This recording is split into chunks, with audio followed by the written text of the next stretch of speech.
할렐루야. 1월 4일 화요일입니다. 누가복음 1장 39절부터 56절까지 말씀을 읽고 은혜 나누도록 하겠습니다. 이때에 마리아가 일어나 빨리 산골로 가서 유대 한 동네에 이르러 사가랴의 집에 들어가 엘리사벳에게 문안하니 엘리사벳이 마리아가 문안함을 들으매 아이가 복중에서 뛰노는지라. 엘리사벳이 성령의 충만함을 받아 큰 소리로 불러 이르되 여자 중에 네가 복이 있으며 네 티 중에 아이도 복이 있도다. 내 주의 어머니가 내게 나아오니 이 어찌된 일인가. 보라, 내 문안하는 소리가 내 귀에 들릴 때에 아이가 내 복중에서 기쁨으로 뛰놀았도다. 주께서 하신 말씀이 반드시 이루어지리라고 믿는 그 여자에게 복이 있도다. 마리아가 이르되 내 영혼이 주를 찬양하며 내 마음이 하나님 내 구주를 기뻐하였음은 그의 여종의 비천함을 돌보셨음이라. 보라, 이제 후로는 만세의 날을 복이 있다 일컬으리로다. 능하신 이가 큰 일을 내게 행하셨으니 그 이름이 거룩하시며 긍휼하심이 두려워하는 자에게 대대로 이르리로다. 그의 팔로 힘을 보이사 마음의 생각이 교만한 자들을 흩으셨고 권세 있는 자를 그 위에 내리치셨으며 비천한 자를 높이셨고 줄이는 자를 좋은 것으로 배불리셨으며 부자는 빈손으로 보내셨도다. 그 종 이스라엘을 도우사 긍휼히 여기시고 기억하시되 우리 조상에게 말씀하신 것과 같이 아브라함과 그 자손에게 영원히 하시리로다 하니라. 마리아가 석 달쯤 함께 있다가 집으로 돌아가니라. 아멘. 예.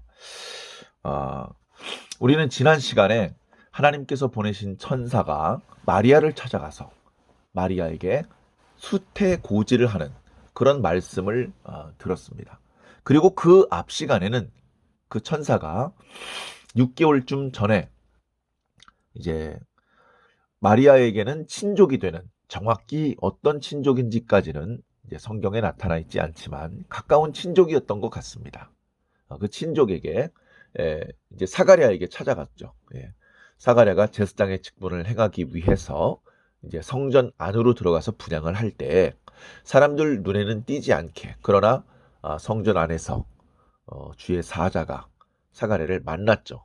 그때는 자신은 하나님 앞에 모셔 서 있는 가브리엘이라 이렇게 이제 자기의 이름을 소개하기도 했습니다.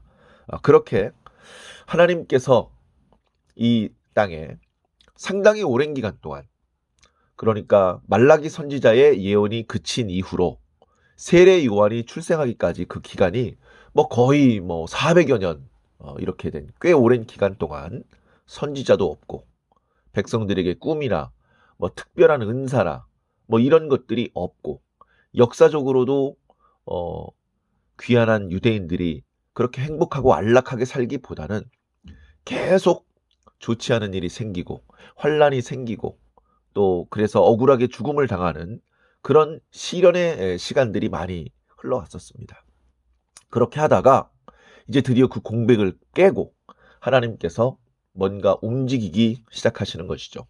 우리가 이미 잘 알고 있는 것처럼 크게는 아들 예수 그리스도를 이 땅에 보내시는 것이 가장 핵심적인 하나님께서 하시는 일이었습니다.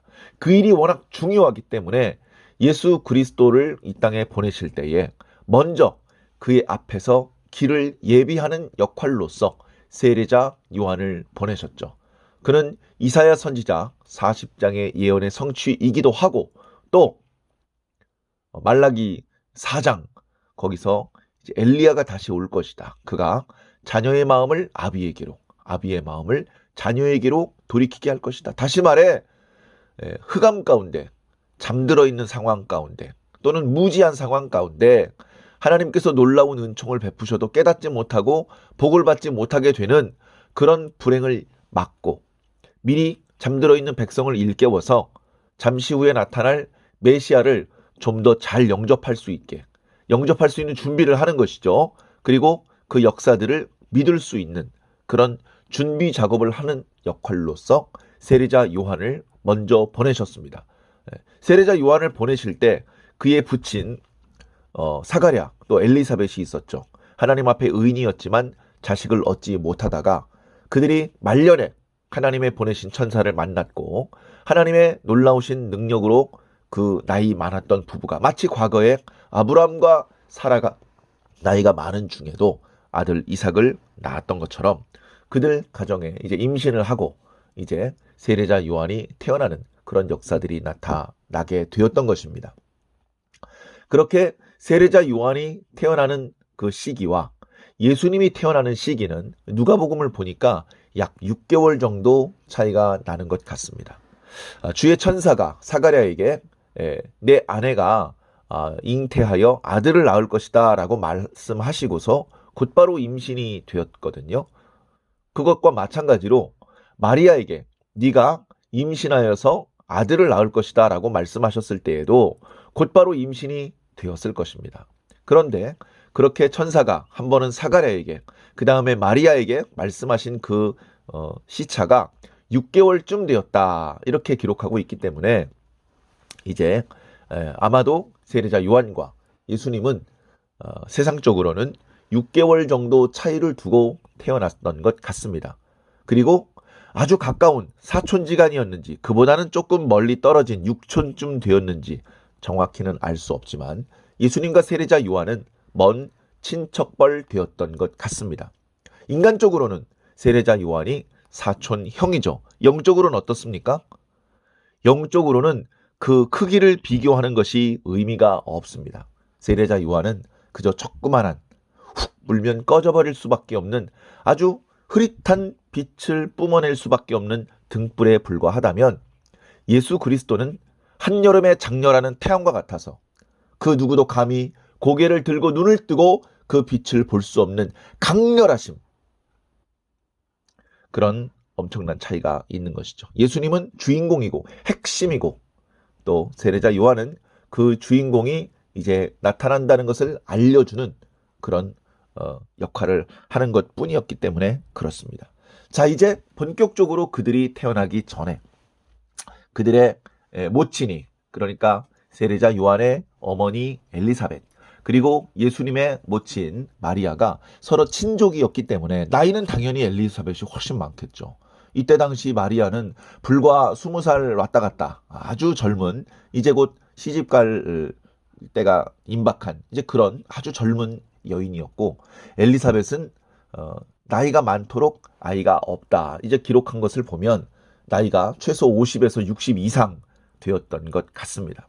그렇게 나이 차이가 많지만 서로 친족이었고, 특별히 하나님의 천사가 와서 정상적으로는 아이를 가질 수 없는 상태인 것을 아시면서도 하나님의 놀라우신 능력으로 아이를 가지게 된다고 하는 그런 공통 분모가 있기 때문에, 그리고 이제 우리가 지난 시간에 묵상했던 것처럼 천사와 마리아의 대화 중에 마리아가 나는 남자를 알지 못하는데 어찌 이런 일이 있을 수 있겠습니까? 저는 정상적으로는 아이를 임신할 수 있는 상태가 아닙니다. 그것은 불가능합니다. 라고 했을 때 너보다도 더 임신하기가 불가능했던 것으로 알려져 있는 친족 엘리사벳이 벌써 임신해서 5달이나 되었다 라는 소식을 들었기 때문에 이제 엘리사벳이 비록 아직 숨기고 있었는지 모르겠습니다만 멀리 떨어져 있음에도 마리아는 그 사실을 알고 기쁨으로 축하해 주러, 그리고 나도 그 천사의 말씀을 들었다는 그런 대화를 나누고 싶어서 이제 만사를 제쳐놓고 이제 엘리사벳을 찾아간 것입니다. 마리아가 살던 동네는 우리가 잘 알고 있는 것처럼 갈릴리 지방의 작은 도시 나사렛이라는 동네였고요. 그리고 이제 엘리사벳은 남편이 제사장이었기 때문에 예루살렘 주변에 유다 지방에 살고 있었습니다. 그러니까 북쪽에서 남쪽으로 꽤 먼 거리를 이렇게 이동을 해서 이제 마리아가 엘리사벳을 찾아온 것이죠. 이제 사가랴의 집에 도착을 하니까 집에 다른 사람이 있는 것은 이제 나타나 있지 않고요. 엘리사벳이 있었습니다. 엘리사벳이 이제 복중에 임신을 한 상태였죠.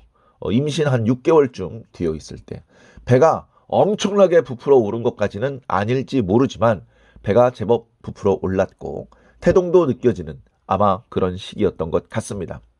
이제 그 집을 이제 어디인지 미리 알고 있었기 때문에 마리아가 뛰어 들어오면서 마리아의 기분은 매우 기쁨, 매우 그 흥분되는, 그리고 아이를 기어이 낳지 못할 것으로고 생각을 했어서 같은 마음으로 저 가정을 위해서 하나님 아이를 주세요, 그렇게 기도를 했던 그런 마리아가 그 기도가 응답됐다는 그런 기쁨 때문에 막 웃으면서 막 달려오면서 숨을 헐떡거리면서 이렇게 인사를 하면서 뛰어 들어오는 그런 아마 전경이었을 것 같습니다. 그런데 참 놀라운 모습들이 이제 나타나는 거죠. 말씀해 보면 그렇게 마리아가 엘리사벳 집에 뛰어 들어오는데, 그런데 누가 왔나? 누가 왔나? 엘리사벳, 저 마리아예요. 이러고 뛰어 들어오는 것을 보면서 아, 마리아가 왔구나 하면서 이제 임신 중이었으니까 작업 중이었든지 또는 잠시 앉아서 쉬는 중이었든지 그러고 있다가 소리가 나는 쪽으로 이제 일어나서 맞이하러, 영접을 하러 이제 가는데 그때 뱃속에서 아기가 막 뛰노는 거예요. 아이가 이제 복중에서 성장하는 과정에서 이렇게 움직입니다. 팔도 움직이고 다리도 움직이죠. 그 움직이는 것이 뭐 규칙성이 없어요. 좀 움직이다가 한동안 또 가만히 있다가 또 조금 움직이다가 가만히 있다가 이제 그렇게 하는데 아이가 복중에서 한참 동안을 뛰논다. 그런 것들을 이제 엘리사벳이 느낀 것이죠. 그래서 그 순간 아이는 복중에서 뛰놀고 또 마리아가 이렇게 들어오는 그 모습이 보이고 마리아의 목소리가 들리고 할 때 그 순간 성령이 충만하였다. 그렇게 성경은 기록하고 있습니다. 우리는 마가의 다락방에서 오순절날 제자들에게 성령이 임했죠. 충만한 성령이 임했습니다. 그 성령의 충만함, 은혜, 능력, 그런 것들을 통해서 초대교회가 시작됐다. 이제 그렇게 알고 있습니다. 그러면 그렇게 오순절에 그 성령의 특별한 임재, 그거 이전에는 이제 성령의 충만은 없느냐? 그렇지 않습니다. 하나님께서 필요에 따라 성령을 부어주시고 충만한 성령의 감동과 감화 가운데 놀라운 능력이 나타나기도 하고 오늘 말씀에 찬양이 터져나오기도 한 것입니다. 엘리사벳이 나이가 많지만 마리아의 손을 붙잡고 이렇게 이야기를 했습니다. 여자 중에 네가 복이 있도다. 여자 중에 네가 복이 있도다. 자, 결론 그냥 말씀드리겠습니다. 왜 마리아에게 복이 있다고 말했을까요? 왜 마리아는 복이 있는 여자일까요? 여러 가지 의미가 있을 수 있겠습니다. 두 가지만 말씀을 드리면 마리아는 메시아를 장차 낳을 그런 사람이기 때문에 복이 있는 것입니다. 메시아는 이스라엘 사람들에게, 아니 모든 인류, 과거로부터 미래, 동양으로부터 서양, 모든 세상의 사람들에게 큰 행복을 줄 수 있는, 구원을 줄 수 있는, 하나님의 놀라운 축복을 줄 수 있는 그런 존재이십니다. 그런 존재가 오는 과정에서 그 모친으로 이렇게 선택되었다는 것은 엄청난 축복이죠. 그래서 여인들이 많지만, 자녀를 낳는 그런 여인들이 뭐 세상에 너무너무 많지만, 그동안도 많이 있었지만 앞으로도 많겠지만, 그러나 메시아를 낳을 이 세상에 하나님의 놀라운 은혜의 선물을 이렇게 전달하게 될 그런 역할을 하게 될 여인은 너밖에 없다. 너는 이 세상 모든 여인들보다 복되도다. 바로 메시아를 장차 낳게 될 것이기 때문에 그렇습니다. 그리고 지난 시간 말씀 묵상을 통해서도 설명드렸던 것처럼 이렇게 메시아를 낳는 것은 기쁜 일이지만 그 상황이 결혼하지 않은 여자가 임신을 해서 아이를 낳는다. 이것을 누가 믿음으로 이해를 해주겠습니까? 모두가 의심을 하고 저 여인은 부정한 여자다. 행실이 올바르지 못하다. 결혼한 남자가 없는데도 불구하고 아이가 있는 것을 보니까 저는 뭔가 잘못된, 하나님 앞에 부끄러운 그런 모습을 보였기 때문에 저렇게 아이가 생긴 것이다. 다 그렇게 생각을 하고 거꾸로 복이 있는 여자가 아니라 정말 망측한 여자, 또 그렇게 해서 태어난 아이는 사랑과 축복을 받는 것이 아니라 모든 사람의 손가락질을 받는 그런 상황이 될 수도 있습니다. 그럼에도 불구하고 마리아는 뭐라 그랬습니까? 저는 주님의 여종이기 때문에 지금 말씀하신 것이 저에게 다 이루어져도 좋습니다. 그렇게 대답을 했습니다. 그것은 뭔가 고난이 있을 것으로 충분히 예상할 수 있음에도 불구하고 감내하겠다는 순종의 결단, 믿음의 고백이었던 것이죠. 그것을 성령에 감동된 상태에서 엘리사벳도 그것을 느꼈던 것입니다. 그래서 45절에 이렇게 이야기했던 것이죠. 주께서 하신 말씀이 반드시 이루어지리라고 믿는 여자에게 복이 있도다. 그러니까 마리아는 하나님의 말씀을 믿었고 순종했기 때문에 복받고, 또 그 내용이 메시아를 출산할 것이기 때문에 복이 있는 여자라는 것입니다. 그 엘리사벳의 이야기를 듣고 마리아도 아마 마음속으로 성령의 감동이 있었던 것 같습니다. 본래 엘리사벳을 만나면 이렇게 그냥 일상적인 인사를 하지 않고 멋들어진 장문의 시를, 장문의 노래를 불러 제껴서 인사를 해야지. 당연히 그렇게 생각하고 온 것은 아니겠죠. 그러나 성령에 감동되어서 말하고 있는 엘리사벳의 말을 들으면서 마리아도 나이가 어렸지만 마음속에 감동이 일어서 오늘 말씀을 보니까 46절부터 뒤에 55절까지 하나님께 찬양을 하는 그런 모습들이 나타나고 있습니다. 정말 감동적인 부분입니다. 예. 자, 말씀의 내용은 이런 겁니다. 마리아의 찬양의 내용은 주님을 찬양하는 내용입니다. 내 영혼이 주님을 찬양하고 내 마음이 하나님 내 구주를 기뻐한다. 하나님께서 은혜를 베푸셨어요. 하나님께서 천사를 보내셨어요. 하나님께서 천사를 통해서 말씀을 전해주셨는데 책망하고 저주하는 말씀이 아니고 위로를 주시고 평안하라, 은혜가 너와 함께 있도다. 그러면서 아들을 낳을 것이라는 기쁜 소식을 전해주셨어요. 그런 놀라운 하나님의 은혜를 입었어요. 그리고 세례자 요한도 많은 사람들이 기뻐하게 될 것이고, 또 예수님은 모든 사람을 그 죄에서 구원하실 구주가 되실 것이기 때문에 너무나도 감사하죠. 하나님께서 가만히 계셔도 되는데 가만히 계시지 않고 우리 인간 세상을 바라보시며 그 인간들과 약속을 하시고 그 약속을 성실하게 지키시고, 그 과정에서 지금 세례자 요한도 보내시고 예수 그리스도도 보내주시는 겁니다. 그런 하나님의 간섭, 하나님의 개입, 하나님의 은혜, 하나님의 은총, 거기에 우리들은 어떻게 반응을 해야 될까요? 어떻게 반응해야 될까요? 제가 학교 다닐 때요, 선생님이 뭘 잘못하는 학생들을 이렇게 앞으로 나오라고 해서 이렇게 칠판 거기 선반을 붙잡고 있게 하고 막 엉덩이를 때리고 그런 적이 있었습니다. 그런데 그때에 엉덩이를 주무르면서 들어가면 왜 그냥 들어가? 지도해 주시고 가르쳐 주시고 올바른 길로 이끌어 주신 선생님께 고맙습니다 하고 인사를 하고 들어가야지. 이제 그렇게 했습니다. 아니, 맞은 것도 억울해 죽겠는데 기분이 나쁜데 때린 선생님을 향해서 고맙습니다 하고 인사를 하고 들어가라니, 그때는 그게 이해가 안 됐고 놀리는 건가 이렇게 생각을 했습니다. 그런데 사실 과거에 우리가 회초리로 맞을 때 훈장 선생님에게 또는 자기 아버지, 자기 어머니에게 회초리를 맞고서는 절을 했다. 이제 그렇게 우리가 알고 있지 않습니까? 맞는 것 자체는 아프고 또 그런 어떤 그 고통은 이렇게 기분 좋은 일은 아니죠. 그러나 결과적으로 그 고통이, 그 체벌이 나를 망가뜨리는 것이 아니고 내가 게을러질 수도 있고 어리석어질 수도 있는데 정신을 번쩍 차리게 해서 다시 올바른 사람이 되도록 만들어준 것이기 때문에 거기에 대해서 이제 감사를 하는 것이거든요. 자, 지금 하나님께서 이렇게 은혜를 베푸셨어요. 은혜를 베푸셨어요. 이게 회초리 치는 것도 아니고 사랑해 주시고 위로해 주시고 불쌍히 여겨 주셨어요. 그럼 우리는 어떤 반응을 보여야 되겠습니까? 회초리를 드셨더라도 감사해야 됩니다. 근데 사랑과 은혜를 베풀어 주셨어요. 불쌍히 여겨 주시고 용서해 주시고 고쳐 주시고 복을 주셨어요. 당연히 감사해야죠. 당연히 기뻐해야죠.